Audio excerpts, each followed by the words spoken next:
So what does it mean to be a human being, a Homo sapien? What is sapience? It's wisdom, isn't it? And we are dualistic in nature, us human beings. We have our masculine side, we have our feminine side. We have two hemispheres of the brain. This is the yin and the yang. This is radiation and gravitation. This is the electron and it's the proton. This is the sun, the moon, the stars. This is in Greek architecture, the Corinthian and the Doric column. The Doric is the masculine column. This is the left brain hemisphere. This is the seeking of answers and the accumulation of facts, which we're all too familiar with in the West, with all our quiz shows and such.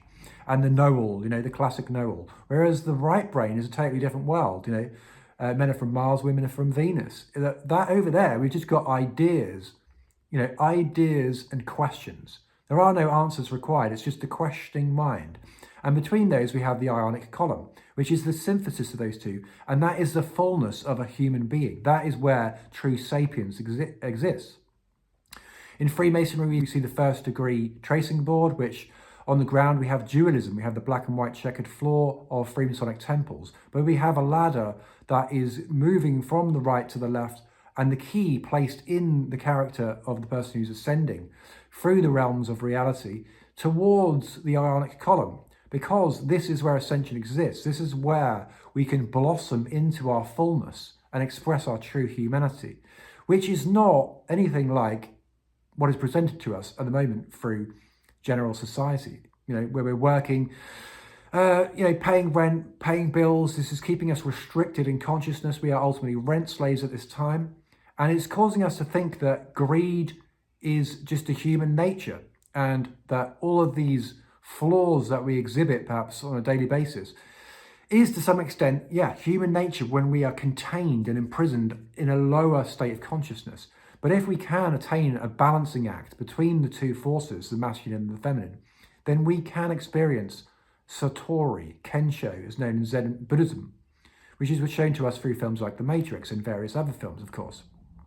But this is when we can actually see that is what's going to be the driving force in our evolution as a species, is going to be this harmonization. So this is the resurgence and the rising of the divine feminine within us, which has been lost through Western education, because of course we have been trained in this rather Pavlovian elementary system that fractures the mind into these different rooms, these different subjects, none of which have any connection to one another. And then we're tested and we have to regurgitate these facts to then really be on probation, and then we pass, and then we become a sort of expert in our field. And we're full of, society's full of these experts and specialists.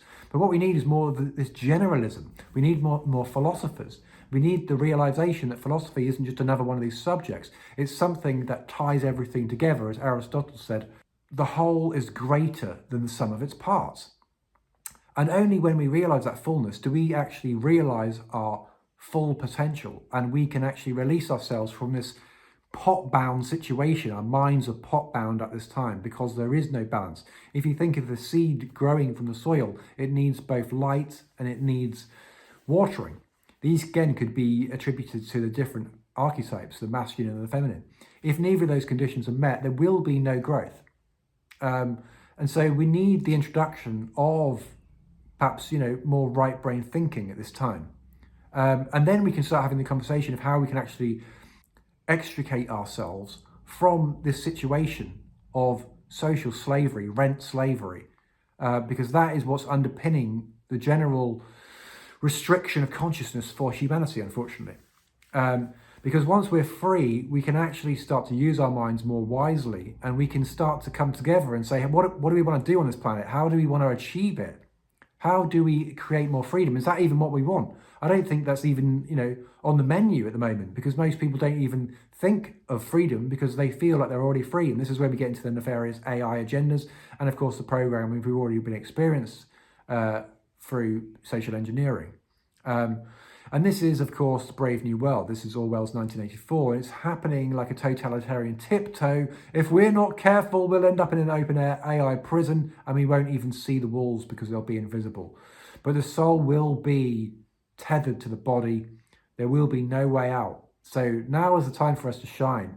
newearth.land, if you want to experience more freedom by way of a global participation And millions of people with £1 is a psychological shift profoundly from one person with £1 million, which is of course the property developer at this time. They are operating solely for profit, and they will charge you thousands of £1,000s every month. This keeps you in the matrix. This keeps us stagnant in society. And that's the only way out, is for us to crowdsource, introduce crowdsourcing into the housing industry, and therefore reclaim our land and build co-housing for people, not profit. It's such a simple thing. Then we can actually come around the table and democratically, transparently say, this is where all the money is going. We're not going to charge people for rent. We're not going to charge people for bills. Why? Because we're utilizing technologies that make that possible. We're utilizing technologies that allow for the autonomous production of organic food at our doorsteps. Our abundance will be immediately sourced from our direct environments. It won't be shipped in through this condition of dependency on the state, who will say, like, yeah, you be a good boy or good girl and you can have your food, you can have this water, you can do whatever. But that is control, that is deception, that is a continuation of what we've already experienced, most notably through 2020 and 2021.